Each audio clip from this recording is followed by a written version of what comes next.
Hi guys, welcome to our new podcast OHF talks. ഇന്ന് പ്രത്യേകിച്ച് നല്ല ഗസ്റ്റുകളെ ഒന്നും കിട്ടാത്തത് കൊണ്ട് ഞാൻ അമ്മേനെ പിടിച്ചിരുത്തിയിരിക്കുവാണ്. കണ്ടാ, അപ്പൊ ഞാൻ കച്ചടയാന്നാണ് അവൻ പറയുന്നത്. ഞാൻ പോവാ, ബൈ.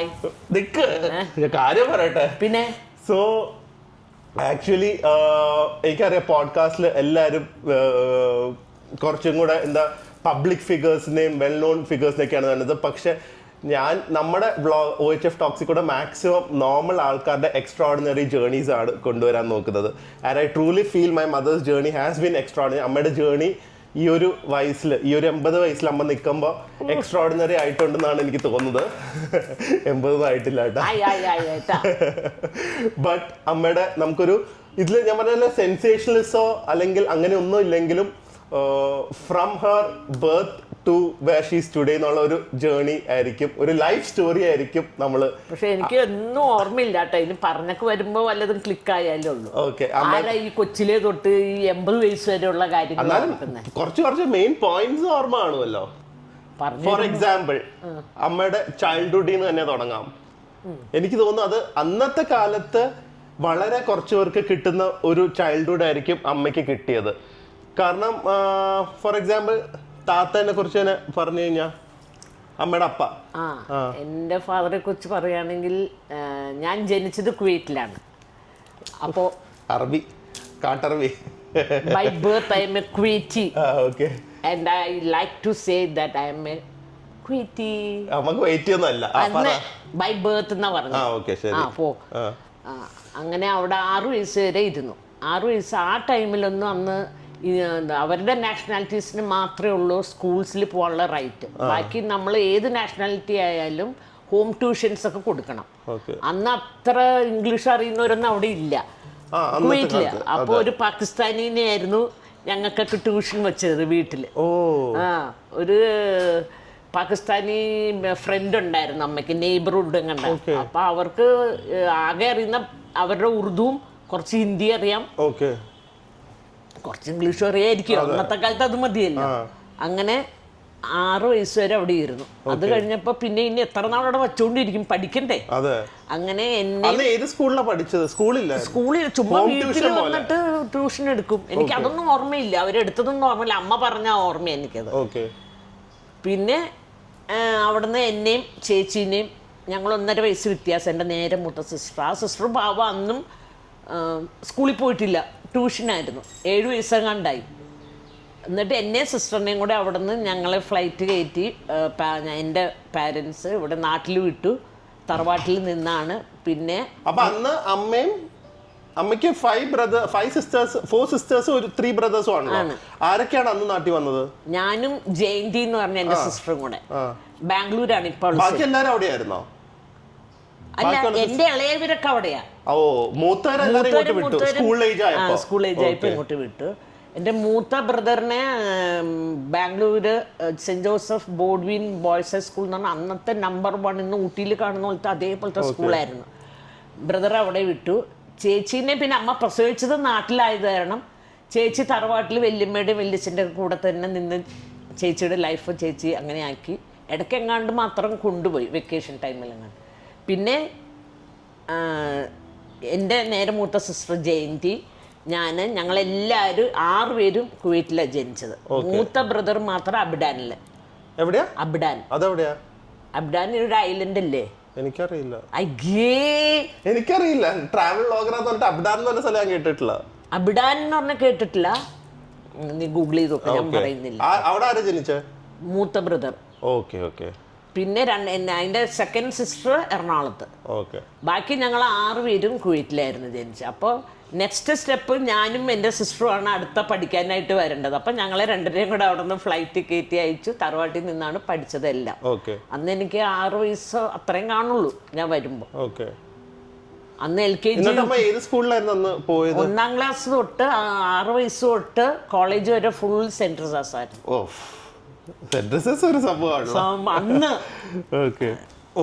പിന്നെ അത് കഴിഞ്ഞിട്ട് അമ്മയുടെ ചൈൽഡ്ഹുഡ് എന്ന് പറഞ്ഞു കഴിഞ്ഞാല് അമ്മ എപ്പോഴും പറയില്ലേ താത്ത ഭയങ്കര ഇതായിരുന്നു, അങ്ങനെയായിരുന്നു, സ്ട്രിക്റ്റ് ആയിരുന്നു. ആ സമയത്ത് ഭയങ്കര കെയറിങ്ങും ലാവിഷ് ആയിരുന്നു. ഭയങ്കര ലാവിഷ് ആയിരുന്നു. അല്ല, അപ്പൊ താത്തയുടെ കൂടെ എപ്പോഴാണ് നിങ്ങൾ പിന്നെ അത് കഴിഞ്ഞ് നിന്നത്? താത്തയുടെ കൂടെ വരുന്ന താത്ത അവിടെ നിന്ന് എല്ലാം കഴിഞ്ഞ് ലാസ്റ്റ് ഗുഡിന് വരുമ്പോഴാണ്. അപ്പോഴേക്കും അമ്മയ്ക്ക് എത്ര ഇയേഴ്സ് ആയിക്കോട്ടെ ഏകദേശം? എനിക്ക് അതായത് എന്റെ മൂത്ത സിസ്റ്ററിന് ഏത് സ്റ്റാൻഡേർഡിലായിരിക്കും? സ്കൂളിംഗ് ടൈമിലാണോ വന്നത്? സ്കൂളിംഗില്ല, 4-ലും 5-ലൊക്കെ ആയിരിക്കും. അപ്പോഴാ അപ്പൊ താത്ത വന്നിട്ട് നിങ്ങൾ എല്ലാരും കൂടെ ഒരുമിച്ച് നമ്മുടെ തറവാട്ടിലേക്ക് മാറി, വിജയാലയത്തിലേക്ക്. ഓക്കെ.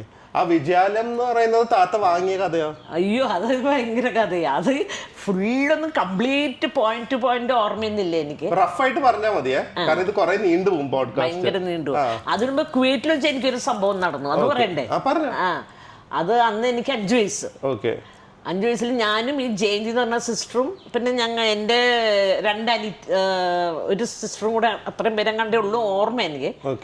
ഞങ്ങൾ ടെറസിൽ കളിക്കാൻ പോവായിരുന്നു. ഭയങ്കര അന്ന് വില്ലയാണ്, ഫ്ലാറ്റ് ഒന്നും ഇന്നത്തെ പോലെ നമ്മുടെ കുവൈറ്റിലെ ഫ്ലാറ്റ്സ് പോലെ ഒന്നും അന്ന് എനിക്ക് ഓർമ്മയില്ല, എല്ലാം വില്ലാസാ. അപ്പോൾ അതിന് ഔട്ട് ഹൗസ് കാണും, പിന്നെ ടർക്കി, കോഴി, ആട്, എല്ലാ സാധനങ്ങളും കാണും അതിൻ്റെ അകത്ത്. എനിക്കൊന്നും ഈ ഷെയ്ഖ്മാരെ പോലെ ഉള്ളവരുടെ അവർ സ്റ്റാഫിന് കൊടുക്കുന്ന ഒരു ക്വാർട്ടേഴ്സ് പോലെ. ഭയങ്കര വലിയ കൂട്ടിയാടും ഭയങ്കര ബിൽഡിംഗ് ഒക്കെയാണ്. അതിൻ്റെ ഫസ്റ്റ് ഫ്ലോർ ഉണ്ടായിരുന്നു ടെറസിൽ. അപ്പം ഞാനും എൻ്റെ സിസ്റ്ററും കൂടെ നമുക്ക് ടെറസിൽ പോയി നോക്കാമെന്നും പറഞ്ഞ് ഞങ്ങൾ ടെറസിൽ പോയി ടെറസിൽ കയറി കഴിഞ്ഞിട്ട് ടെറസിൽ നിന്ന് ഞാൻ പറഞ്ഞു നമുക്ക് താഴെ നോക്കാം എത്ര ഹൈറ്റ് ഉണ്ടെന്ന്. ചെറുതല്ല, ഒന്നും അറിയില്ലല്ലോ. അമ്മ അടുക്കളയിൽ പാവം കുക്കിങ്, പപ്പ ജോലിക്കും പോയി. ഞങ്ങൾ രണ്ടുപേരും ടെറസിൽ പോയി. ഞാൻ അവിടെ നിന്ന് മേളിൽ നിന്ന് ഇങ്ങനെ താഴോട്ട് നോക്കിയപ്പോൾ എങ്ങനെ എൻ്റെ കാല് സ്ലിപ്പായിട്ട് ഞാൻ മേളിൽ നിന്ന് അങ്ങനെ താഴോട്ട് വീണു. ഫസ്റ്റ് ഫ്ലോറിൽ നിന്ന് ആക്ച്വലി ഫുൾ താഴെ വീണു. താഴെ വീണപ്പോൾ ആ സ്റ്റെപ്പ് വരുമല്ലോ, അതിൻ്റെ സൈഡിൽ ഒരു വാഷ് ബേസിനുണ്ട്. ആ സീനൊക്കെ എനിക്ക് ഇപ്പോഴും നല്ല ഓർമ്മയുണ്ട്. ആ വാഷ് ബേസിനിൽ പോയി എൻ്റെ ഈ ഒരു സൈഡ് മുഖം ഫുള്ളി ഇടിച്ചു. മേളിൽ നിന്ന് വന്ന ഫോഴ്സിൽ വന്ന് ഇടിച്ചിട്ട് ഞാൻ താഴെ വീണു. അത്രേ എനിക്ക് ഓർമ്മയുള്ളൂ. അപ്പോഴത്തേക്കും ചേച്ചി മോളിൽ നിന്ന് ഇങ്ങനെ നോക്കി നിൽക്കുക ഞാൻ വീഴുന്നത്. അതും ചെറുതല്ല, അറിയില്ലല്ലോ. എന്നിട്ട് അവള് നേരെ ഓടിപ്പോയി അമ്മയടുത്ത് അടുക്കളയിൽ പോയി പറഞ്ഞു, അമ്മ വിമല മേളിൽ നിന്ന് പക്ഷി പറക്കുന്ന പോലെ പറന്നു വീണെന്ന്. അമ്മയ്ക്ക് ഒരു പിടിയും കിട്ടിയില്ല എന്താന്ന്. എന്നിട്ട് പിന്നെ അമ്മയെ വലിച്ചോണ്ടൊന്ന് ബാ വിമല വീണു എന്നും പറഞ്ഞു. അപ്പം നോക്കിയപ്പോൾ ഞാനിങ്ങനെ അൺകോൺഷ്യസ് ആയിട്ട് കിടക്കുക. പക്ഷെ എങ്ങും പൊട്ടുവോ ഓടിയോ ഒന്നും ചെയ്തില്ല. നല്ല വണ്ണമായിരുന്നു അന്ന് എനിക്ക്. കോളൊക്കെ ഇത്രയുണ്ട് ബലൂൺ പോലെ. പക്ഷെ ഇടിച്ചത് എൻ്റെ ഈ ഒരു സൈഡ് വാഷ് ബേസിനിൽ ഇടിച്ചിട്ട് ഞാൻ താഴെ വീഴുമായിരുന്നു. അതുകൊണ്ട് എന്താ അമ്മ വന്ന് ഞാൻ ഒരു ബോധം കഴിഞ്ഞ് ഉറങ്ങി എണിച്ച പോലെയാണ് എനിക്ക് തോന്നിയത്. എണിച്ച് നോക്കിയപ്പോൾ ഈ ഒരു ഹാഫ് ദ ഫേസ് ഫുൾ എന്താ പറയാ ഒരു ബ്ലാക്കിഷ് ബ്ലൂ, അരഞ്ഞിങ്ങനെ കിടക്കില്ല, അതുപോലത്തെ കളറായിരുന്നു. ഈ ഒരു സൈഡ് ഫുള്ള്. അന്നൊന്നും ക്യാമറയോ ഫോട്ടോ ഒന്നും ഇല്ലല്ലോ എടുക്കാനായിട്ടൊന്നും.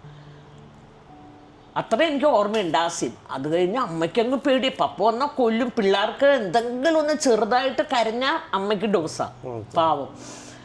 അങ്ങനെ അമ്മ പറഞ്ഞു വേഗം എന്തൊക്കെയോ ചൂട് പിടിക്കുകയോ പപ്പ വരുമ്പോൾ മാറുന്നൊക്കെയാണ് അമ്മയുടെ വിചാരിച്ചത്. ചതഞ്ഞതെങ്ങനെ മാറും?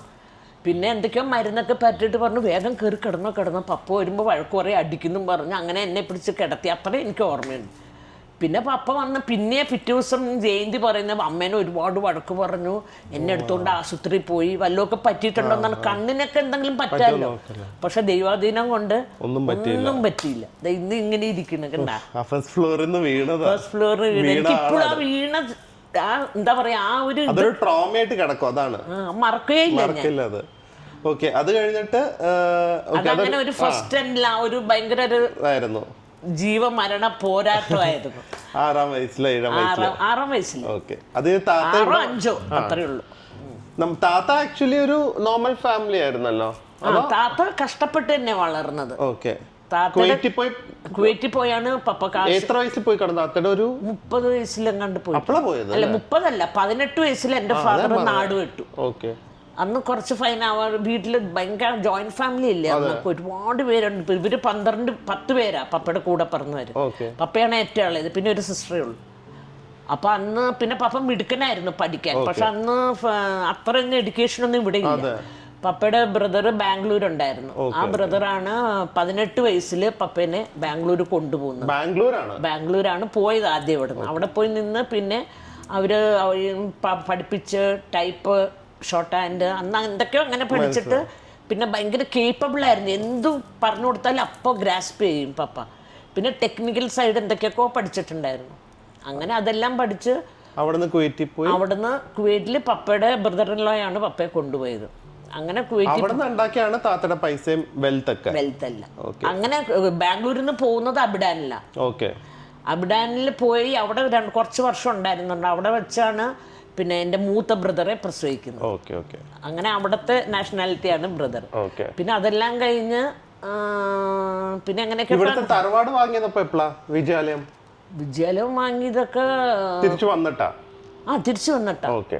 തിരിച്ചു വന്ന് അതുപോലെ കാശുണ്ടാക്കി കല്യാണമൊക്കെ കഴിഞ്ഞ് പപ്പയുടെ കല്യാണമൊക്കെ കഴിഞ്ഞ് ആ തറവാടെന്ന് പറഞ്ഞാൽ എൻ്റെ പപ്പയുടെ ഗ്രാൻഡ് ഫാദറിന്റെ ആയിരുന്നു ആ ബിൽഡിംഗ്. ഓ, ഏത് വിജയാലയം? വിജയാലയം. ഓക്കെ. ഞങ്ങളുടെ ആക്ച്വലി ഒരു വലിയ അത് പ്രൈം സ്ഥലത്തായിരിക്കുന്നത്. അന്നാണെങ്കിലും ഇന്നാണെങ്കിലും എനിക്ക് തോന്നുന്നു നമ്മുടെ ചിറ്റൂർ റോഡിന്റെ ഒക്കെ അടുത്തായിട്ട് വരുവേ. ആ പ്രോപ്പർട്ടിയുടെ കാര്യം പറയുന്നത്. കാരണം അത് നമുക്ക് എന്റെ കൊച്ചുകാലത്ത് അത് കാണുമ്പോൾ എനിക്ക് അതൊരു കൊട്ടാരം പോലെയാണ് തോന്നിക്കൊണ്ടിരുന്നത്. അപ്പൊ അത് വാങ്ങിയ കഥ പറയുന്നത്. അത് താത്തയുടെ അപ്പയുടെ ഗ്രാൻഡ് ഫാദറിന്റെ ആയിരുന്നു. ഓക്കെ. ഗ്രാൻഡ് ഫാദറിന്റെ ആയിരുന്നു അങ്ങേര് ഉണ്ടാക്കിയത്. അങ്ങേര് വക്കീൽ നാരായണ പിള്ള എന്ന് പറയും. പപ്പയുടെ ഗ്രാൻഡ് ഫാദർ അന്നത്തെ വക്കീൽ, എറണാകുളത്ത് വക്കീലാണ്. ഓക്കെ. അപ്പോൾ പപ്പയുടെ ഫാദർ വന്നിട്ട് പിന്നെ കുറച്ച് ലാവിഷും എല്ലാം ബ്ലാ ബ്ലാ ആളായിരുന്നു. അങ്ങനെ പുള്ളിയെല്ലാം അത് തരികിടയാക്കി. വിറ്റു അത്. അതെങ്ങനെയൊക്കെ കൈമാറി പോയി. അപ്പൊ അത് കഴിഞ്ഞ് പപ്പേനെ കല്യാണം കഴിച്ചുകൊണ്ട് പപ്പയുടെ കല്യാണ സമയത്ത് അമ്മ നാഗർകോവിലാണ്. അപ്പൊ അവര് റെയിൽവേ സ്റ്റേഷനിൽ നിന്നോ എങ്ങനെയോ അന്ന് കുതിരവണ്ടിയാ. അന്ന് ആകെ 4-3 പേർക്ക് കുതിര കാളവണ്ടിയൊക്കെ ഇവിടെ എറണാകുളത്തുള്ളൂ. വലിയ സ്വന്തം. അപ്പോ അന്ന് കുതിരവണ്ടിയിൽ ഇങ്ങനെ ഈ തറവാടിന്റെ മുമ്പിൽ കൂടെ റെയിൽവേ സ്റ്റേഷനിൽ നിന്ന് ഇങ്ങനെ കൊണ്ടുവന്നുകൊണ്ടിരിക്കുമ്പോ പപ്പയുടെ ഫാദർ, ഗ്രാൻഡ് ഫാദർ അല്ല, അപ്പം ഗ്രാൻഡ് ഫാദർ ഒക്കെ മരിച്ചു. പപ്പയുടെ ഫാദർ ഇങ്ങനെ അമ്മയെ കാണിച്ചിട്ട് പറഞ്ഞു, ദേ നോക്ക്, ഇതാണ് നിന്റെ ഭർത്താവ് ജനിച്ച വീട്. പപ്പ ആ വീട്ടിലാണ് ജനിച്ചത്, പപ്പനെ പ്രസവിച്ചത്. ഇത് ഭാഗ്യമുണ്ടെങ്കിൽ അവന് തിരിച്ചു വാങ്ങാം എന്ന് മാത്രം പറഞ്ഞു. വേറെ കഥയൊന്നും പറയാൻ പോയില്ല. അങ്ങനെ നേരെ തറവാട്ടിൽ വേറെ വലിയ തറവാടുണ്ട്. ഇത് പപ്പ ജനിച്ചതായതുകൊണ്ടാണ് അത് ഞങ്ങളുടെ തറവാടായത്. ആക്ച്വലി ഞങ്ങളുടെ തറവാട് എന്ന് പറയുന്നത് നാരായണ വിലാസ് എന്ന് പറഞ്ഞ ഭയങ്കര വലിയ തറവാടാണ്. ആ തറവാട്ടിലേക്ക് അമ്മയും കൊണ്ടുപോയി. പിന്നെ അവിടെ ഇരുന്ന് ചേട്ടനെ പപ്പയാണല്ലോ ഏറ്റവും പപ്പയുടെ മൂത്ത ബ്രദേഴ്സിന്റെ വൈഫൊക്കെ അവിടെ ഉണ്ടായിരുന്നു. അപ്പൊ അവരൊക്കെ കൂടിയാണ് അമ്മയ്ക്ക് ഓരോ കഥകൾ. അമ്മയാണ് ഏറ്റവും ഇളയ മരുമോള്. അപ്പൊ അമ്മയെ വിളിച്ചിരുത്തി അമ്മയ്ക്ക് 19 വയസ്സ് അന്ന് കല്യാണം. അന്ന് 19 വയസ്സ് എന്ന് പറഞ്ഞാൽ ഇന്നത്തെ 29 വയസ്സ് പോലെയാണ്, ഏജ്ഡാണ്. എന്നിട്ട് അമ്മയടുത്ത് ഈ പഴയ കഥകളും അങ്ങനെ ഇങ്ങനെ ഓരോ ചരിത്രങ്ങളും പറഞ്ഞ് അമ്മയെ മനസ്സിലാക്കിച്ചതൊക്കെ ഈ വല്യമ്മമാരാണ്. താത്ത അതെല്ലാം കഴിഞ്ഞ് കുവൈറ്റിൽ നിന്നായിരുന്നു കല്യാണത്തിന് വന്നത്. അങ്ങനെ കുവൈറ്റിൽ ഇരുന്ന് കാശൊക്കെ ഉണ്ടാക്കി. ഇത് 1963 അത് വാങ്ങുന്നത്. തിരിച്ച് പൈസ ഉണ്ടാക്കിയിട്ട് അത് പപ്പയുടെ ഫാദർ അത് വേറെ കൊച്ചി തമ്പുരാന് വിറ്റു. അപ്പൊ ആ കൊച്ചി തമ്പുരാന്റെ തിരിച്ച് പപ്പ ആ തറവാട് വാങ്ങിച്ചു. അതൊക്കെ നമ്മുടെ ആധാരത്തിൽ എല്ലാ ഡീറ്റെയിൽസും ഉണ്ട്. ആരൊക്കെ എത്ര കൈമാറി, എവിടെ നിന്ന് എങ്ങനെ പപ്പയുടെ എത്തി എന്നുള്ളതൊക്കെ. അങ്ങനെ അച്ഛനെ കളഞ്ഞത് മോനായിട്ട് തിരിച്ചു പിടിച്ചു. അച്ഛൻ കളഞ്ഞത് മോനായിട്ട് തിരിച്ചു പിടിച്ചു. അത് ഇന്നും ഉണ്ട്. പക്ഷെ അത് ഇടയ്ക്ക് എന്റെ ഫാദർ ഇരിക്കുമ്പോഴൊക്കെ അത് വാടകയ്ക്ക് കൊടുത്ത് നല്ല കല്യാൺ സിൽക്സ് പിന്നെ ഫിഷറീസുകാർക്ക് എല്ലാം നല്ല നല്ല ഹൈഫൈ ആൾക്കാർക്കായിരുന്നു കൊടുത്തിരുന്നതെല്ലാം. പിന്നെ പപ്പ മരിച്ചതോടുകൂടെ അത് നോക്കാൻ എടുക്കാൻ ആരുമില്ല. അങ്ങനെ ഇതായിപ്പോയി. പിന്നെ അത് കഴിഞ്ഞിട്ട് അപ്പൊ അത് താത്തയുടെ ഒരു ബാക്ക്ഗ്രൗണ്ട് മനസ്സിലായി. എന്നിട്ട് ഇനിയിപ്പം അമ്മയുടെ ചൈൽഡ്ഹുഡ് എന്ന് പറഞ്ഞു കഴിഞ്ഞാൽ കുവൈറ്റിന്റെ ഒക്കെ വാങ്ങാൻ കഴിഞ്ഞു. പിന്നെ ഇവിടെ വന്ന് സെൻട്രൽ സിസ്റ്റിൽ പഠിക്കുന്നു. അപ്പൊ വല്ല ഇൻട്രസ്റ്റിംഗ് കാര്യങ്ങളോ എല്ലാം നടന്നിട്ടുണ്ടോ? ഇൻട്രസ്റ്റ് കാര്യം എന്ന് പറഞ്ഞാൽ എനിക്ക് ഒരു കാര്യം താത്തയുടെ ഓർമ്മയുള്ള മെയിൻ ആയിട്ടെന്ന് അറിയോ, ഫുഡിന് ഇത്രയും ലാവിഷ് ആയിട്ടുള്ള ഒരു മനുഷ്യനെ ഞാൻ ഇതുവരെ കണ്ടിട്ടില്ല. എനിക്ക് വീക്കെൻഡ്സ് ഒക്കെ ആവുമ്പോ താത്തയുടെ വീട്ടിൽ പോകണമെന്ന് പറഞ്ഞു കഴിഞ്ഞാൽ ഒരു സന്തോഷമായിരുന്നു. കയ്യും കണക്കും ഇല്ലായിരുന്നു ഫുഡിന്. അത് മരിക്കുന്നവരങ്ങനെയായിരുന്നു. വരുന്നവർക്കും അവിടെ നിൽക്കുന്നവർക്കൊക്കെ പക്ഷെ അതിന് ബുദ്ധിമുട്ടുന്ന ഞങ്ങളുടെ ഗ്രാൻഡ് മദർ ആയിരുന്നു. പാവം അമ്മയുടെ കഷ്ടകാലമായിരുന്നു. ആരെങ്കിലും വരുന്നു എന്ന് പറഞ്ഞു കഴിഞ്ഞാൽ ഉണ്ടല്ലോ, ഇങ്ങനെ കൊണ്ടുപോയി സാധനങ്ങൾ കൊടുക്കും. ഗ്രാൻഡ് മദർ കുക്കും ചെയ്യണം. പിന്നെ ഞങ്ങളൊക്കെ കേറും ഒരുമാതിരി. ഇപ്പൊ നീയൊക്കെ ആയപ്പോ ഞങ്ങൾ എല്ലാവരും അടുക്കളയൊക്കെ നല്ല ഹാർഡ് വർക്ക് ആയിരുന്നു അമ്മ. പിന്നെ അന്ന് 3-4 സെർവൻസ് വീട്ടിലുണ്ട്. എല്ലാത്തിനും പുറത്തെ പണിക്ക്. പശുവുണ്ട്, 8 പശുവുണ്ട്. പശുവിനെ നോക്കാൻ ഒരാള്, മിറ്റടിക്കാൻ മാത്രമായിട്ട്. കാരണം ആ തറവാട് ഒരുപാട് ഏരിയ ഉണ്ടല്ലോ ചുറ്റിനും, അകവും പുറവും അടിച്ചുവരി തുടയ്ക്കാൻ മാത്രം ഒരു സ്ത്രീ. പിന്നെ കുക്കിങ്ങിന് ഒരു തമിഴ്നാട്ടിൽ നിന്ന് ഒരു പയ്യൻ സ്ഥിരം നമ്മുടെ കൂടെ വീട്ടിലുണ്ട്. പിന്നെ ഞങ്ങളുടെ ഒരു കസിൻ ഇച്ചിരി പാവപ്പെട്ടവർ, അവർ സ്ഥിരം അമ്മയുടെ കൂടെ. അങ്ങനെ 4-5 ആൾക്കാരുണ്ട് ആ വീട്ടിൽ എപ്പോഴും എക്സ്ട്രാ. പ്രിൻസസിനെ പോലത്തെ ജീവിതമായിരുന്നു. ഇല്ലായിരുന്നു. ഒരു പഞ്ഞോ ഒന്നിനും ഒരു ബുദ്ധിമുട്ടില്ല. പിന്നെ ഒരു പെൻസിൽ പറഞ്ഞ ഒരു ബോക്സ്, അങ്ങനെ എല്ലാം പപ്പ ബൾക്കായിട്ടായിരുന്നു. അങ്ങനെ 1-2 ഒന്നുമില്ല. ഡ്രസ്സായാലും റോൾ, ഞങ്ങൾ 5 പെൺപിള്ളേരല്ലേ, ഒരു റോൾ എടുക്കും. ആ റോളിൽ നിന്ന് 5 പേർക്ക്, മൂത്ത ആൾക്ക് ആപ്സാരി ആണെങ്കിൽ ആ ബ്ലൗസ് പാവാട, ആപ്സാരി വേറെ മാച്ച്. പിന്നെ ജയന്തിക്ക് സ്കേർട്ടും ബ്ലൗസ്, എനിക്കാണെങ്കിൽ ഫ്രോക്ക് ആണെങ്കിൽ ഫ്രോക്ക്. അങ്ങനെ എല്ലാ 5 പെൺപിള്ളേർക്കും യൂണിഫോം. എവിടെ പോയാലും ഇത് വിജയമ്പിള്ളയുടെ മോൾ അതേ പോണു. അത്ര അടിപൊളിയായിരുന്നു. അത്ര അടിപൊളിയായിരുന്നു. എവിടെ പോയാലും അങ്ങനെയായിരുന്നു. അപ്പൊ ചൈൽഡ്ഹുഡ് അടിപൊളിയായിരുന്നു. അത് കഴിഞ്ഞിട്ട് അടുത്ത ഫേസ് മാരേജ്. പെണ്ണ് കാണലുണ്ടായിരുന്നോ അതോ? പിന്നെ ഒളിച്ചോടിയതൊന്നല്ല. ഞാൻ അമ്മയുടെ സ്വഭാവം വെച്ച് വല്ല ലവ് മാരേജ് ആയിരിക്കും വിചാരിച്ചു.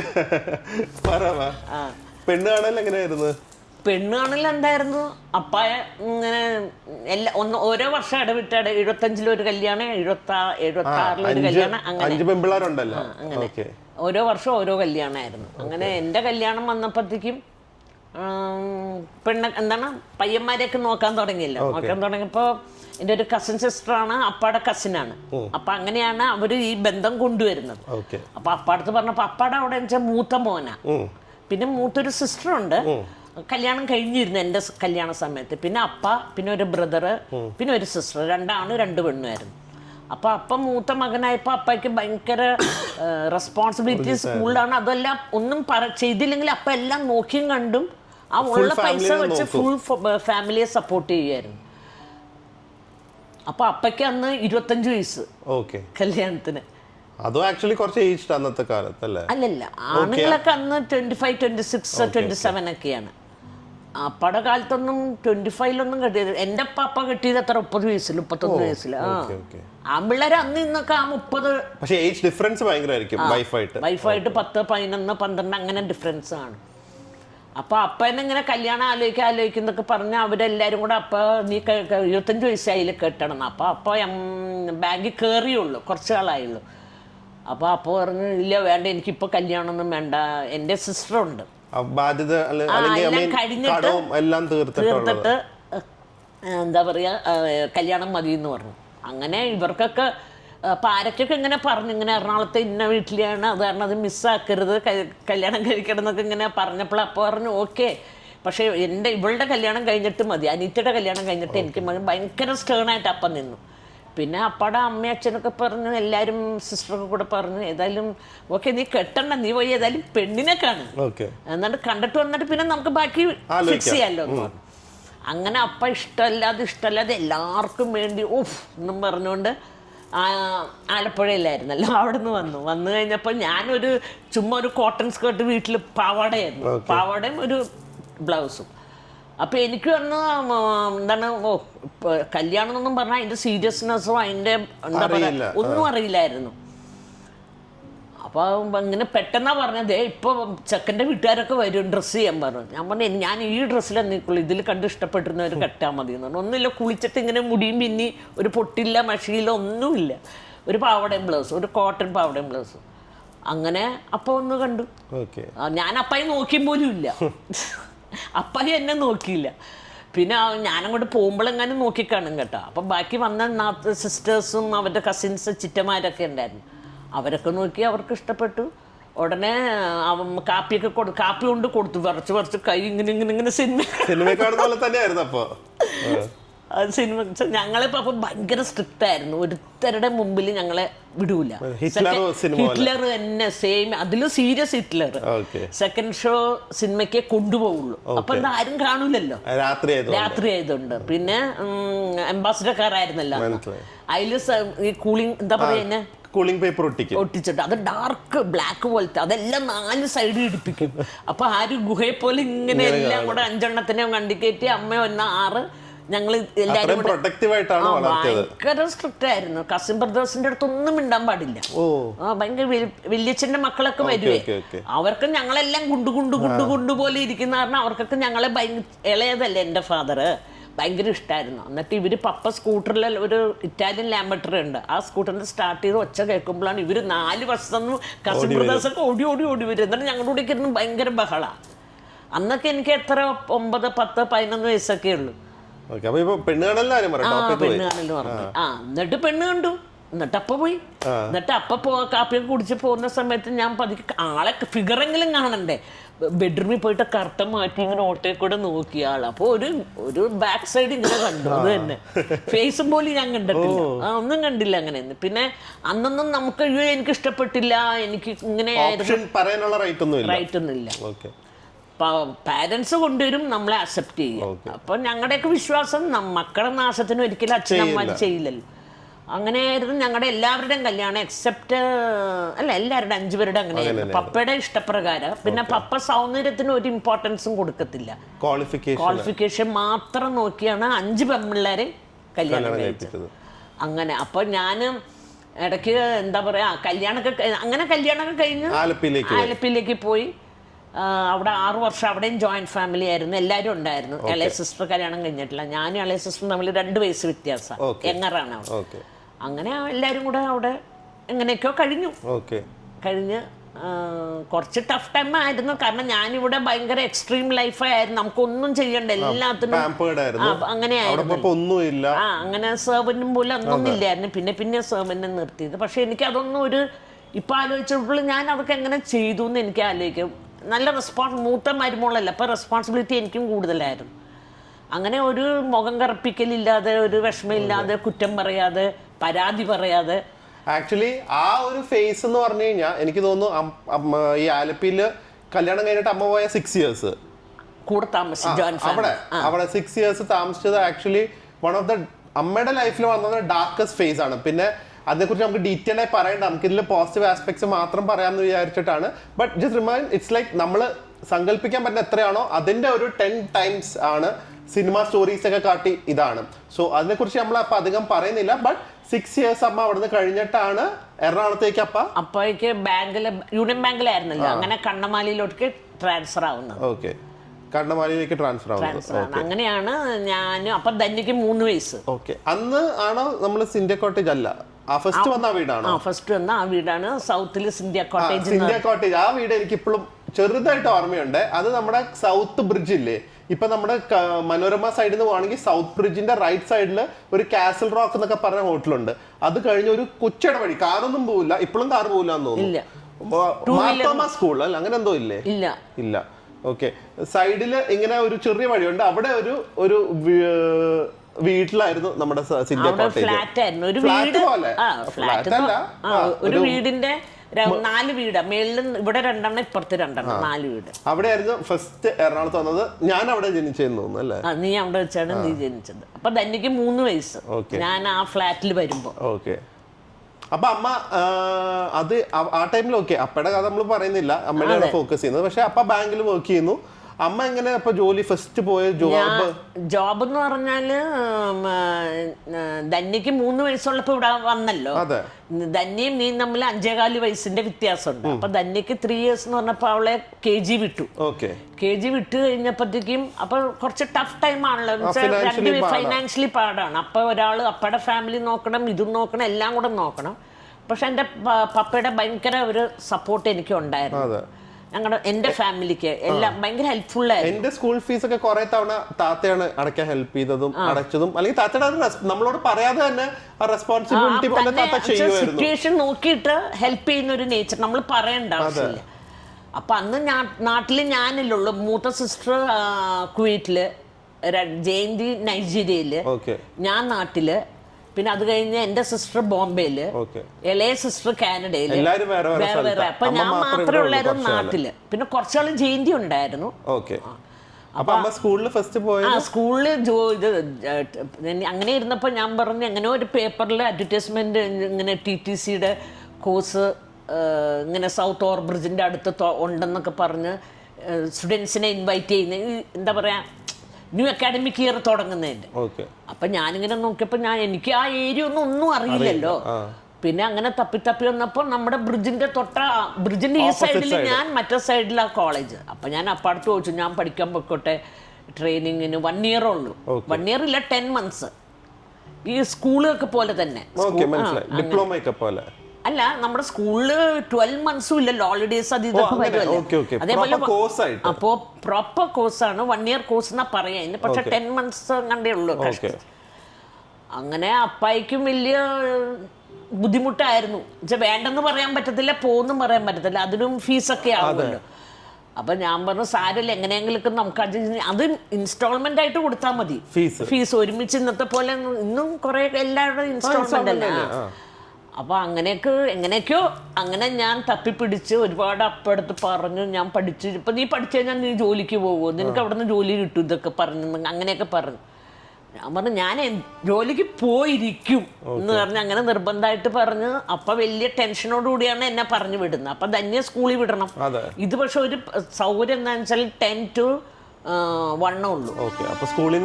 ധന്യയുടെ 12:30 ആകുമ്പോൾ ധന്യയുടെ ക്ലാസ് വിടും. ധന്യയുടെ സൈക്കിൾ റിക്ഷക്കാരൻ നേരെ എന്റെ കോളേജിൽ കൊണ്ടുവന്ന് ഇരുത്തും. ഞാൻ അവളും കൂടെ 1:30 മണിയാകുമ്പോൾ എന്റെ വീട്ടിൽ വരും. തൊട്ടടുത്ത പാലത്തിന്റെ അടിയിൽ കൂടെ വന്നാൽ മതി. അങ്ങനെ അവിടെ 1 year കോഴ്സ് പഠിച്ചു. 1 year കോഴ്സ് പഠിച്ചു കഴിഞ്ഞപ്പോൾ അന്ന് ആ സമയത്ത് ആ കോളേജിൽ ഞങ്ങള് 82 regular students. Pothen's teachers training college, Panampilly Nagar, അങ്ങനെയാണ് അഡ്രസ്. ആ ബിൽഡിംഗ് ഒക്കെ ഇപ്പൊ ഒരു പൊളിച്ച് പോത്തൻസ് എന്തൊക്കെയോ ഭയങ്കര വലിയ വലിയതാക്കും എന്തൊക്കെയൊക്കെ ചെയ്യും. അപ്പൊ അങ്ങനെ ഞാൻ ആ കോളേജിൽ പഠിച്ചിരുന്നപ്പോ ആ വർഷം 82 പേര് റെഗുലർ സ്റ്റുഡൻസ് ഉണ്ടായിരുന്നു. പിന്നെ കറസ്പോണ്ടൻസും ഉണ്ട് അവർക്ക്, ദൂരെ നേവൽ ബേസിൽ അവരൊക്കെ വരുമായിരുന്നു. അങ്ങനെ ആ 82 സ്റ്റുഡൻസില് പ്രാക്ടിക്കലിന് എനിക്ക് ഫസ്റ്റ് റാങ്ക് കിട്ടി. ആ സർട്ടിഫിക്കറ്റ് ഇപ്പോഴും ഉണ്ട്. എന്തിനാണാവോ അത്? ഗുണങ്ങളല്ലേ അത് ലൈഫിലുണ്ടായത്? അല്ല, പഠിത്തത്തിന്റെ ഗുണമായിരുന്നല്ലോ, അല്ലെങ്കിൽ ഈ നിലയിൽ എത്തില്ലല്ലോ. അതില്ല, അല്ല ഞാൻ പറയാം, അതൊന്നും ആർക്കും അറിയാനും പോലും നീ ഇപ്പോഴല്ലേ അറിയുന്ന സർട്ടിഫിക്കറ്റ് എന്തെങ്കിലും ഉണ്ട്. പഠിച്ചു അറിയാം, പിന്നെ തിയറിക്ക് 2nd റാങ്ക്. അപ്പൊ അങ്ങനെ പറഞ്ഞ് ഭയങ്കര ഹാപ്പി ആയിപ്പോ. അപ്പായിക്കും ഭയങ്കര സന്തോഷമായിപ്പോ. അവള് രാത്രി ധന്യനെ ഉറക്കി നാളത്തേക്കുള്ള കുക്ക് ചെയ്തും വെക്കണം. നീ ഉണ്ടായിട്ടില്ല ആ സമയത്ത്. ധന്യക്കുള്ളത് ഉണ്ടാക്കി വെച്ചിട്ട് അപ്പടെ കാര്യം നോക്കിയിട്ട് ധന്യക്ക് ലഞ്ച് എല്ലാം പ്രിപ്പയർ ചെയ്തിട്ട് രാത്രി 1 മണിക്ക് 2 മണിക്ക് വന്ന് ഞാൻ ഇതാണ് റെക്കോർഡ് ഓപ്പൺ ചെയ്ത് എല്ലാം ഉണ്ടാക്കുന്നത്. ക്രാഫ്റ്റ് വർക്കൊക്കെ ഒരുപാടുണ്ട് ചെയ്യാൻ. അങ്ങനെ എങ്ങനെയൊക്കെ 1 വർഷം പോയി പഠിച്ചും കഷ്ടപ്പെട്ടതിൻ്റെ ഒരു ഫലം കിട്ടി. റാങ്ക് ഹോൾഡർ ആയി കഴിഞ്ഞപ്പോഴത്തേക്ക് നെക്സ്റ്റ് ഇയർ എന്നെ പഠിപ്പിച്ച ടീച്ചർ അവിടുന്ന് ബോംബെക്ക് ട്രാൻസ്ഫർ ആയി. അപ്പോൾ ഡയറക്ടർ വന്നിട്ട് പറഞ്ഞു, ഒരു ആൻറ്റി ആയിരുന്നു, ആൻറ്റി വന്നിട്ട് പറഞ്ഞു, വിമല മറ്റേ ടീച്ചർ പോയി, വിമല പഠിച്ചതല്ലേ സെയിം സ്കൂളിൽ ഇപ്പൊ പഠിച്ചിറങ്ങിയതല്ലേ ഉള്ളൂ, അപ്പൊ വിമല അടുത്ത പോസ്റ്റില് ആ സ്ഥാനത്ത് വിമല ഇരിക്കാൻ, പഠിച്ച സ്ഥലത്ത് തന്നെ ടീച്ചറായി നെക്സ്റ്റ് ഇയർ കയറാൻ. ഞാൻ എനിക്ക് കയറാൻ പറ്റൂ? എൻ്റെ അമ്മ എനിക്ക് വരച്ചിട്ട് ഈ വലിയ വലിയ പിള്ളേരാണ്. അതിന്റെ ഏറ്റവും പ്രായം എന്ന് പറഞ്ഞാൽ ഫ്രം 10th above ആണ്. ഏത് ഏജിലും 60-70 ആകുമ്പോൾ പ്രായമില്ല അതിന്.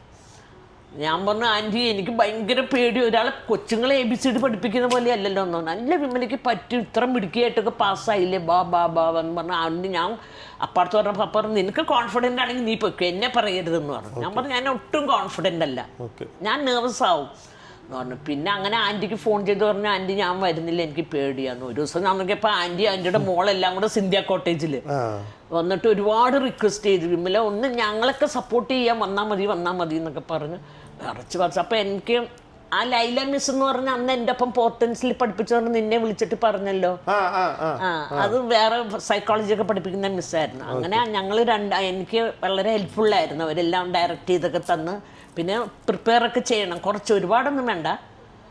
നാളെ പഠിപ്പിക്കാൻ പോകുന്നൊക്കെ നമ്മൾ ഫ്ലുവൻ്റ് ആയിട്ട് പറയണ്ടേ, പഠിച്ചിരുന്ന് എഴുതിയെടുക്കുന്ന പോലെ അല്ലല്ലോ വേർബലി നമ്മൾ പറയുമ്പോൾ. അങ്ങനെയൊക്കെ ഒരു 10 വർഷം ആ കോളേജിൽ വർക്ക് ചെയ്തു. 10 വർഷം വർക്ക് ചെയ്തു. അപ്പോഴും നമ്മൾ സിൻഡ്യ കോട്ടേജ് ആ വീട്ടിൽ തന്നെയായിരുന്നു.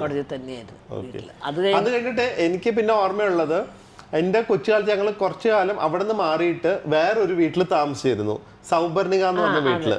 അപ്പോഴേക്കും അപ്പ കുവൈറ്റിൽ പോയി. കുവൈറ്റിൽ പോകാനുള്ള കാര്യം നമുക്ക് ഫൈനാൻസിന്റെ ഇതുകൊണ്ട് തന്നെ ബാങ്കിൽ ജോലി ഉണ്ടായിരുന്നു. അത് ഓൾ ഇന്ത്യ റിട്ടയർമെന്റ് എടുത്തു. കാരണം ബാങ്കിൽ ശമ്പളം വെച്ച് ഒന്നും ആവൂല. ഫാമിലി നോക്കണം, വീട്ടിലെ കാര്യം നോക്കണം, പാരന്റ്സ് ഉണ്ട് അപ്പാടെ.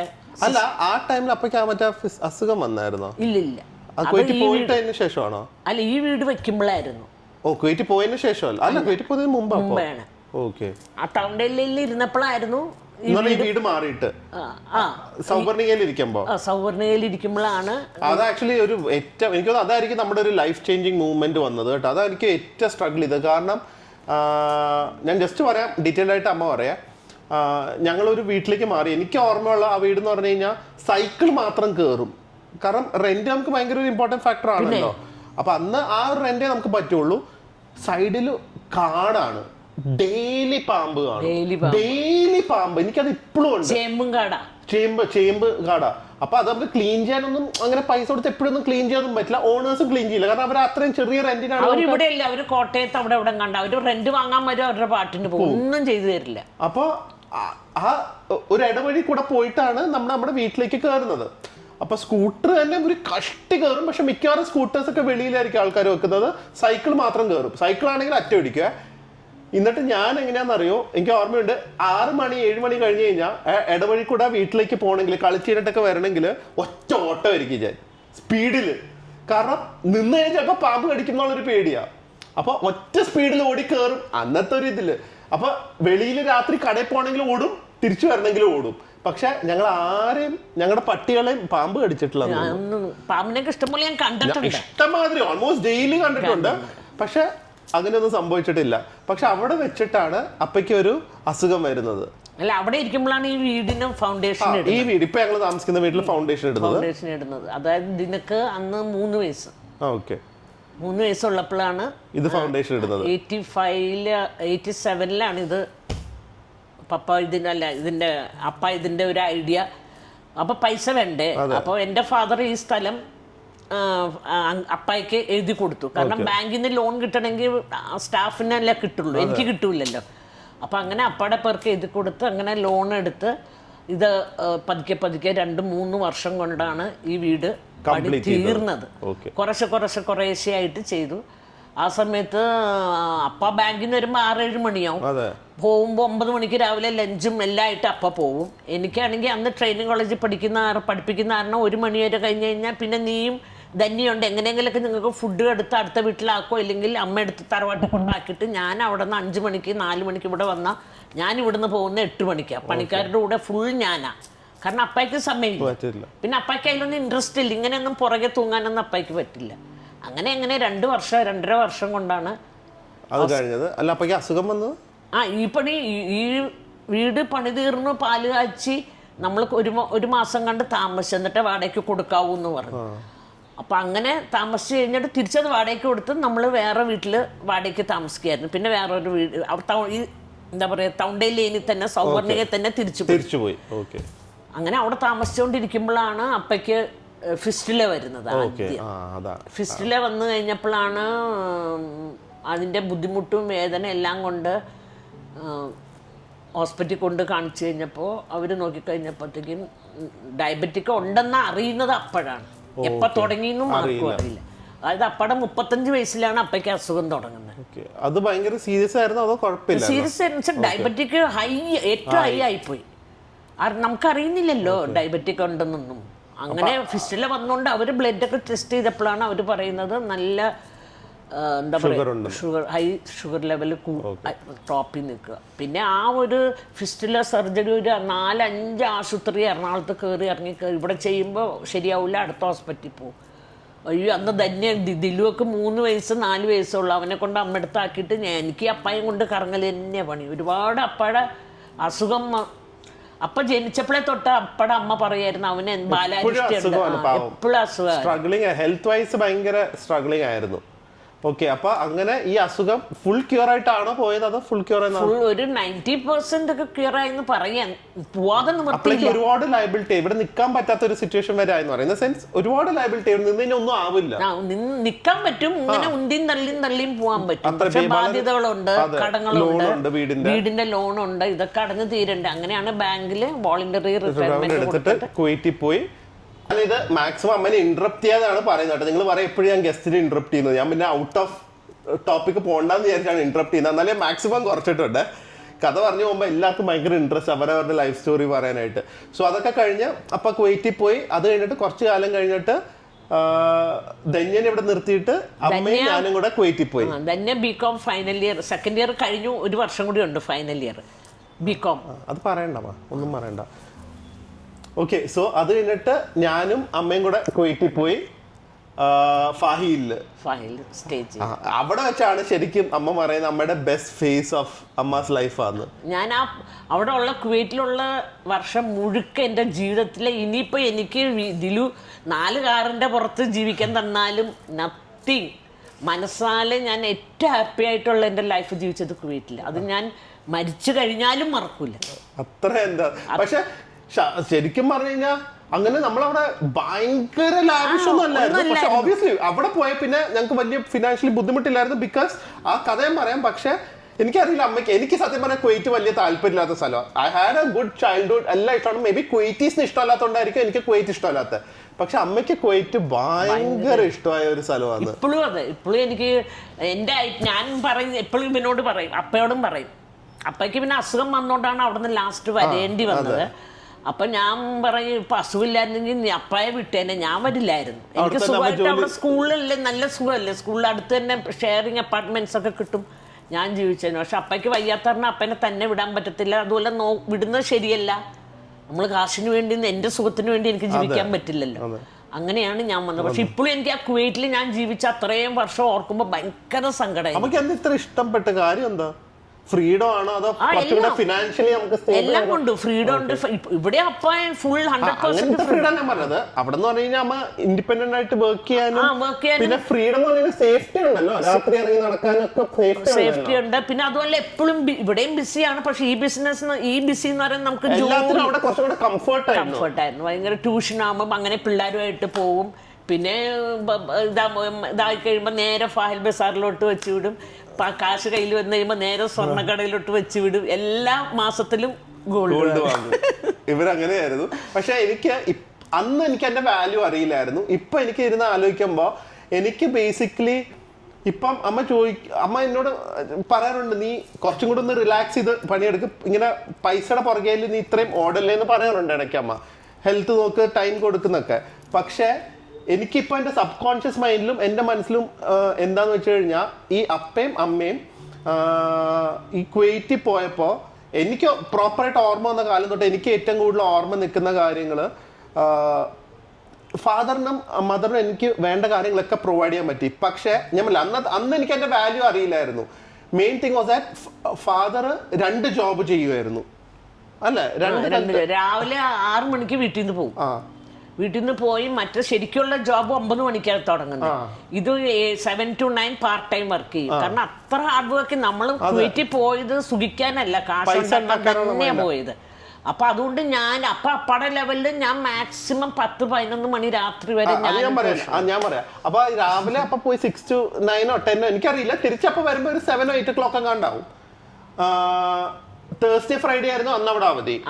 ആ ടൈമില് അമ്മ രാവിലെ സ്കൂളിൽ പോയി ഇതുപോലെ എൻ്റെ കൂടെ തന്നെ സെയിം ടൈമിൽ ഇറങ്ങിയിട്ട് തിരിച്ച് ഒരു 1 o'clock ആവും. അത് കഴിഞ്ഞിട്ട് എനിക്ക് ഫുഡ് തന്നിട്ട് 2 o'clock തൊട്ട് എൻ്റെ ഒരു ഓർമ്മയിൽ അപ്പ വന്നതിന് ശേഷമാണെങ്കിൽ അപ്പൊ ഒരു 7-8 അപ്പൊ ഒരു 9 o'clock വരെ, ഇൻക്ലൂഡിങ് മേ ബി ഫ്രൈഡേസ് കുറച്ച് നേരം രാവിലെ കണ്ട് ഈ 10-12 years കണ്ടിന്യൂസ് ഇവർ രണ്ടുപേരും ഇങ്ങനെ തന്നെ വർക്ക് ചെയ്തുകൊണ്ടിരിക്കുകയായിരുന്നു. സോ അന്ന് നമുക്ക് ഇതിന്റെ ബുദ്ധിമുട്ടോ അല്ലെങ്കിൽ എന്തിനാണ് ഇങ്ങനെ ചെയ്യുന്നത് ഒന്നും ആലോചിക്കില്ലല്ലോ.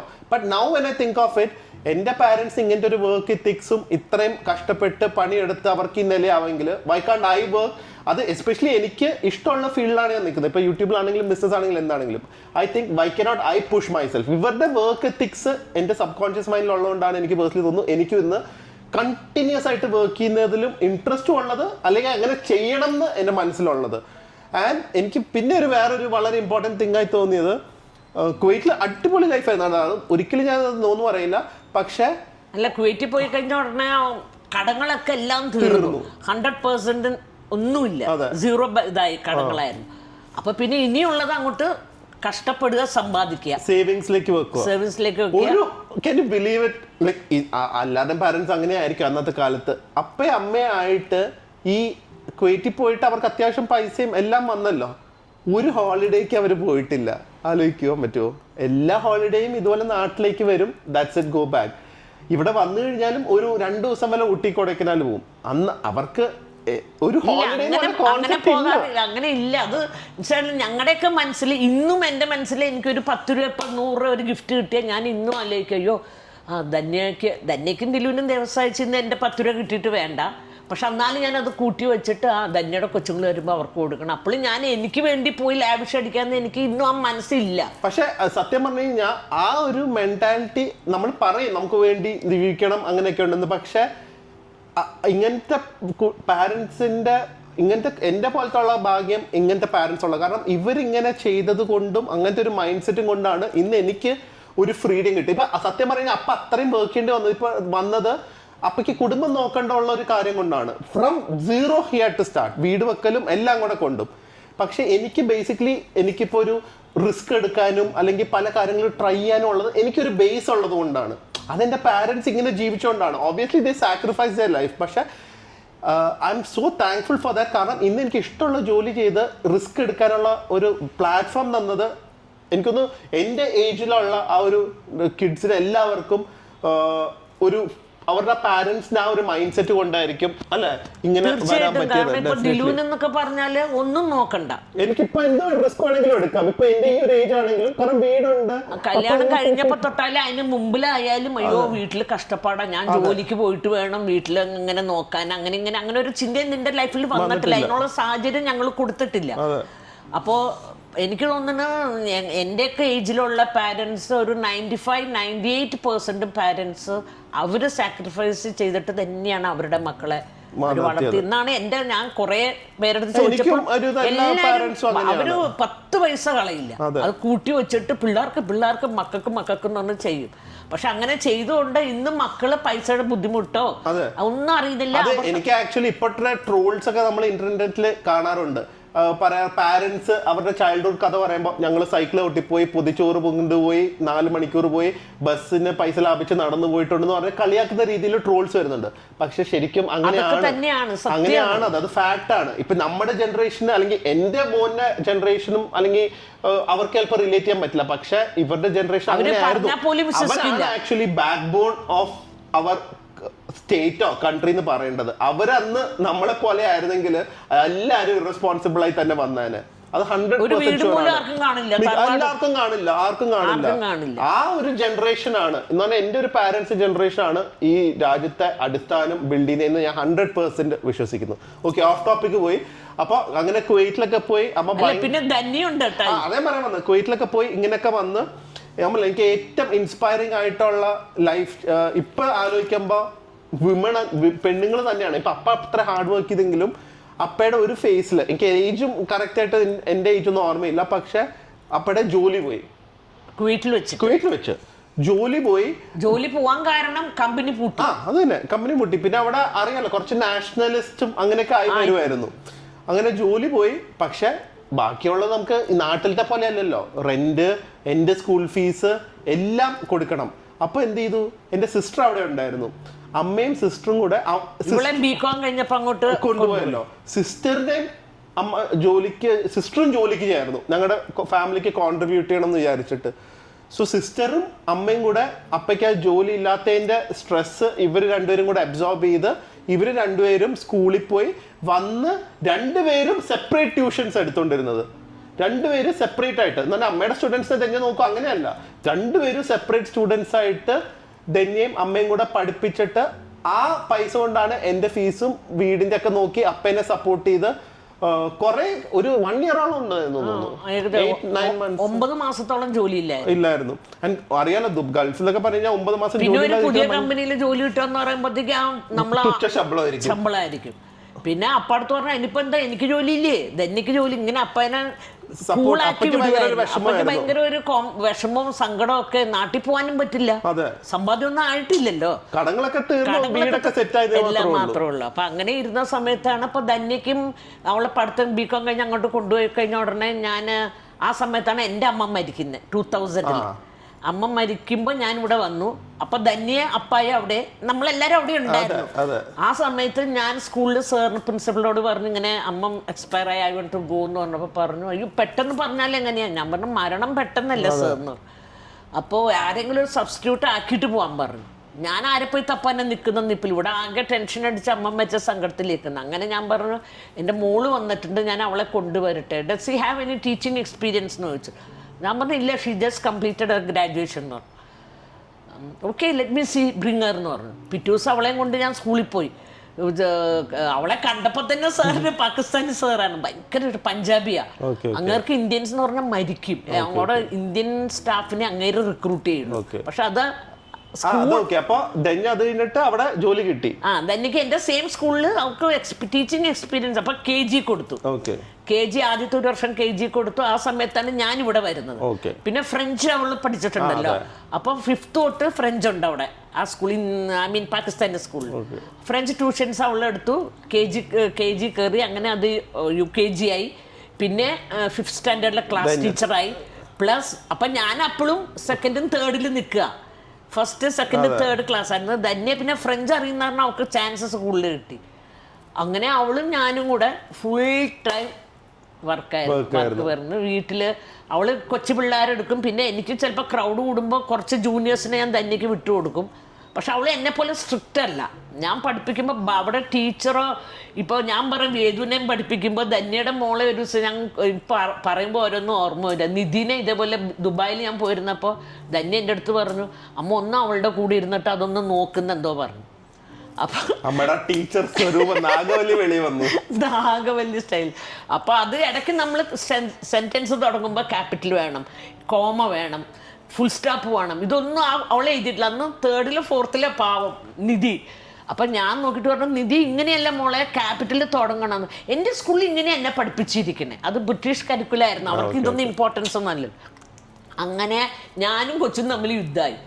എനിക്ക് നാളെ തൊട്ട് അമ്മൂമ്മ എന്നെ പഠിപ്പിക്കേണ്ടെന്ന് അവളും കൈയൊടിഞ്ഞ് ഞാൻ രക്ഷപ്പെട്ടു എന്ന് വിചാരിച്ചു. അപ്പോഴാണ് ധന്യ പറഞ്ഞ, അമ്മ നമ്മൾ പഠിച്ച പോലെ ഒന്നല്ല ഇപ്പോഴത്തെ സിലബസ്, സ്ട്രിക്റ്റ് ഒന്നും ആവണ്ട, അവർക്ക് മാറ്റർ മതി, അത് കുത്തോ കോമയോ ക്യാപിറ്റലോ സ്മോൾ ലെറ്ററോ ഒന്നും വേണ്ടെന്ന്. പക്ഷേ ഞാൻ ഇന്നും പഠിപ്പിക്കുകയാണെങ്കിൽ അത് പറഞ്ഞാൽ വേദുവിനെ ഞാൻ ഏക്കില്ല. എൻ്റെ അടുത്ത് പറഞ്ഞ അമ്മ വേദുവിന് ട്യൂഷൻ കൊടുക്കുക, ജസ്റ്റ് അവനൊന്ന് പുഷ് ചെയ്യാമോ. ഞാനില്ല, എൻ്റെ സ്റ്റൈല് വേറെ, സ്കൂളിലെ സ്റ്റൈല് വേറെ, പ്രശ്നം. പിന്നെ ഞാനും ഞാനും ആകെ അവനും ഞാൻ എന്ന് പറഞ്ഞാൽ അവനും ജീവനാ, എനിക്കും വേദു എന്ന് പറഞ്ഞ ജീവന. ആ ബന്ധം കൂടെ ഇത് കാരണം ഇല്ലാതെ അവൻ നിങ്ങൾ പഠിപ്പിക്കുവോ ട്യൂഷൻ വിടുവോ, ഞാനും അവനും വേറെ, ഞങ്ങൾ ഫ്രണ്ട്സ്. അതാണ് പഠിപ്പിക്കൽ സ്റ്റൈല്. നിങ്ങൾ വരണേ ഞാൻ പഠിപ്പിച്ചാലും പിറ്റേ ദിവസം തൊട്ട് നിങ്ങൾ എൻ്റെ അടുത്ത് വരില്ല. ഭയങ്കര സ്ട്രിക്റ്റ് ആയിരുന്നു. ഓക്കെ, സോ അങ്ങനെ കുവൈറ്റിൽ നിന്നു. ടീച്ചേഴ്സ് ട്രെയിനിങ് കോളേജിൽ പഠിക്കും. ഇപ്പോഴും ഇവിടെ ഉണ്ട് ആ സ്റ്റുഡൻസ് ഒക്കെ. വലിയ അവർക്കൊക്കെ വലിയ ധന്യ പോലത്തെ ഒക്കെ ആയല്ലോ. അവര് പറ, അയ്യോ madam was a very terror in our college. Madam വരുന്ന പറയുമ്പോഴത്തേക്ക് ഞങ്ങൾക്ക് വിറയ്ക്കും പറഞ്ഞു. ഭയങ്കര സ്ട്രിക്റ്റ്. എന്താ പഠിക്കാൻ ഞാൻ ഔട്ട് ഔട്ട്. 2-3 മക്കളുള്ള അമ്മമാരെ പനിഷ് ചെയ്യുന്നത്. ഞാൻ പറയും ഇത് കഴിയുമ്പോൾ നമ്മൾ ഫ്രണ്ട്സ്, ക്ലാസ്സിൻ്റെ അകത്ത് കോളേജിൻ്റെ അകത്ത് ടീച്ചർ. അത് അങ്ങനെ എനിക്ക് അതേ പറ്റുള്ളൂ. അത് കഴിഞ്ഞ് കുവൈറ്റിൽ അങ്ങനെ ഫുൾ എൻജോയ് ചെയ്തു, അടിച്ചു പൊളിച്ച് വരാന്ന് പറഞ്ഞപ്പോ കുവൈറ്റിൽ വെച്ച് എല്ലാരും വണ്ണവും വെച്ചു കേട്ടോ. ഫുഡ് എന്നൊക്കെ പറഞ്ഞു കഴിഞ്ഞാൽ ഒരുപാട് നല്ല മെമ്മറീസ് ഉണ്ട്. ഇങ്ങനെ ഫുഡ് എന്നൊക്കെ പറഞ്ഞാൽ ചെമ്മീനൊക്കെ വാങ്ങുന്ന ഓർമ്മയുണ്ടോ? ചെമ്മീനും കൊട്ടക്കണക്കിന് വാങ്ങുള്ളൂ. എന്താ ജിങ്ക എന്ന് പറയാം, കിലോ കണക്കിനൊക്കെ ആയിരുന്നു. അത് ഇത്രേശ കാണും വലിയ ചെമ്മീനും. എന്റെ അമ്മോ, അതെല്ലാം കൊട്ടക്കണക്കിന് ആഴ്ചയിൽ ഒരിക്കൽ വാങ്ങും. ഒരു വലിയ ബാസ്ക്കറ്റാ, വിലയും കുറവ്, 1.5 ദിനാറൊക്കെ അന്നുള്ളായിരുന്നു 1 കിലോനോ. അങ്ങനെ വീട്ടിൽ കൊണ്ടുവരും. അതുപോലെ തന്നെ അമ്മയ്ക്ക് ഏറ്റവും വേഴ്സ്റ്റ് ഹാബിറ്റും തുടങ്ങിയത് കുവൈറ്റിലാണ്. എന്നെയും ഒരുവിധം അഡിക്റ്റ് ആക്കിയത് അമ്മയാണ്. ക്രേറ്റ് കണക്കിന് ബോട്ടിലല്ല, നമ്മൾ ലുല്ലു പോയി ബോട്ടിൽ വാങ്ങുമോ അല്ലെങ്കിൽ മറ്റേ ഒരു 10 ടിൻ വാങ്ങിക്കൊണ്ട് വരുമല്ല. നമ്മള് ഇപ്പൊ ചില വീട്ടില് എല്ലാ ആഴ്ചയും വെള്ളം സപ്ലൈ ഇല്ലേ, അതുപോലെ കൊടുത്തു വെച്ചിരിക്കാം, മന്ത്ലി സബ്സ്ക്രിപ്ഷൻ പോലെ ക്രേറ്റ്സ്, കൊക്കക്കോള ക്രേറ്റ്സ് വീട്ടിൽ കൊണ്ടുവന്ന് വെക്കും. അങ്ങനെയാണ് എനിക്കും അമ്മയ്ക്കും. അത് പക്ഷെ ഇത്രയൊന്നും അല്ല, 200 ml ഉണ്ട്. 100 ml ഇല്ല, 200 ml ഉണ്ട്.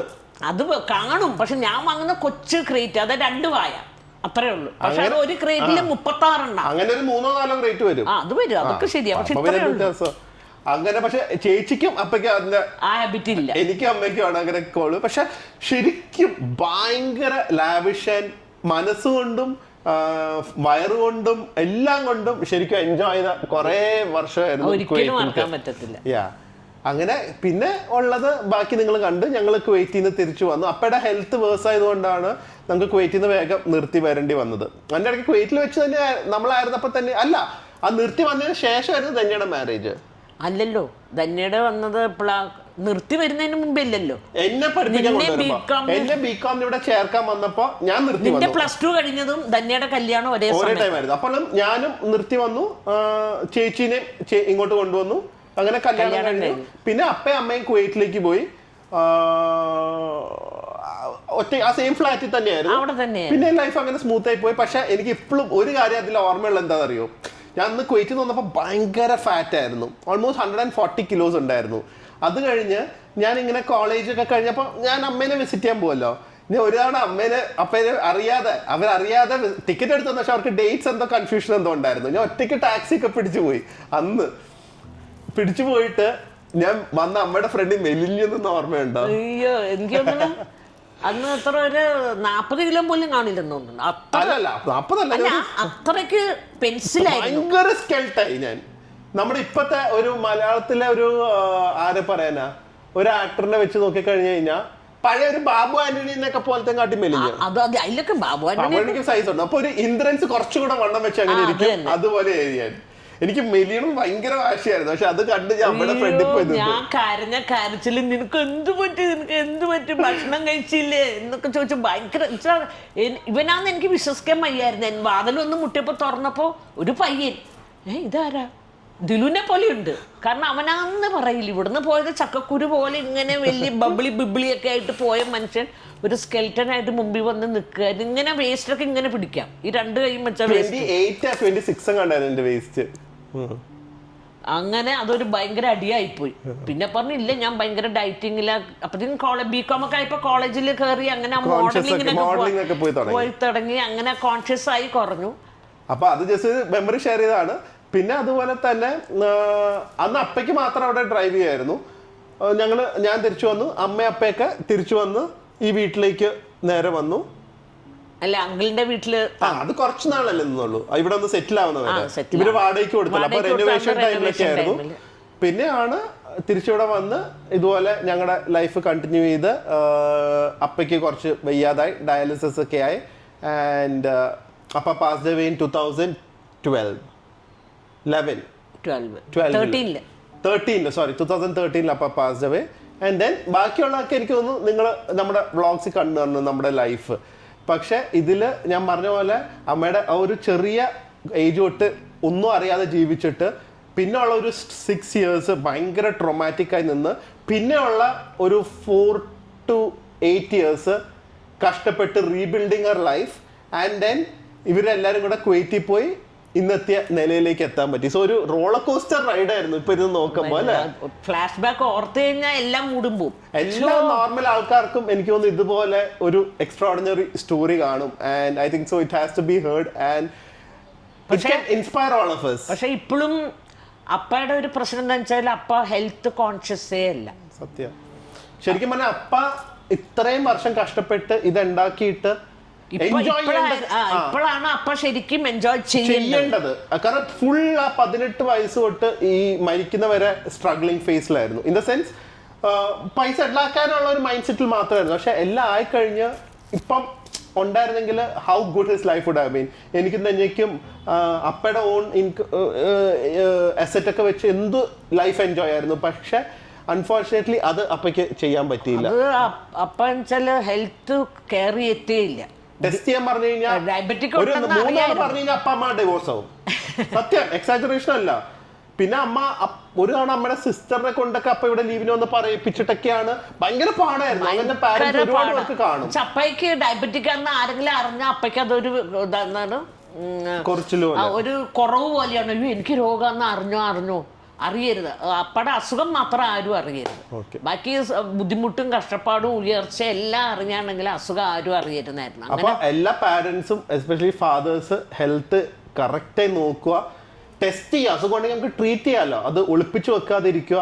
നമുക്ക് അവർ ചെയ്യുന്നത് ബാക്കിയുള്ളവർക്ക് അത് സ്ട്രെസ് കൊടുക്കാതിരിക്കാനും അതുപോലെ തന്നെ അതിനുവേണ്ടി എക്സ്പെൻസ് കളയാതിരിക്കാനും. പക്ഷെ നമ്മളുണ്ടെങ്കിൽ നമ്മുടെ ഫാമിലിക്ക് ഒരു ബാക്ക് ബോൺ ആയിട്ട് നിൽക്കാൻ പറ്റുള്ളൂ. സോ ഹെൽത്ത് എപ്പോഴും ഫോക്കസ് ചെയ്യുക.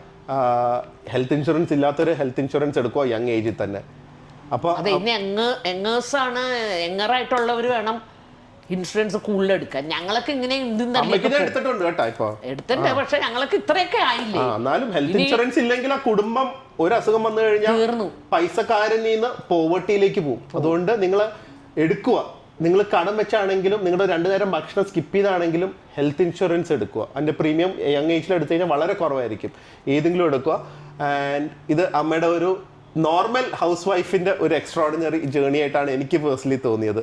സോ അമ്മയുടെ അങ്ങനെ തന്നെ ജീവിതത്തിൽ ഒരുപാട് കഷ്ടപ്പെട്ട് 20 വയസ്സ് തൊട്ട് കഷ്ടപ്പെട്ട് പല കടമ്പകൾ താണ്ടി ഇറങ്ങി, കല്ലും മുള്ളും കാലുക്കും മെത്തേന്നൊക്കെ പറയുന്ന പോലെ എല്ലാം മെത്തേ കൂടെയൊക്കെ താണ്ടി ഇറങ്ങി സുഖമായിട്ടിരിക്കാന്ന് പറഞ്ഞപ്പോൾ ദേ കിടക്കുന്നു അപ്പാടെ അസുഖം.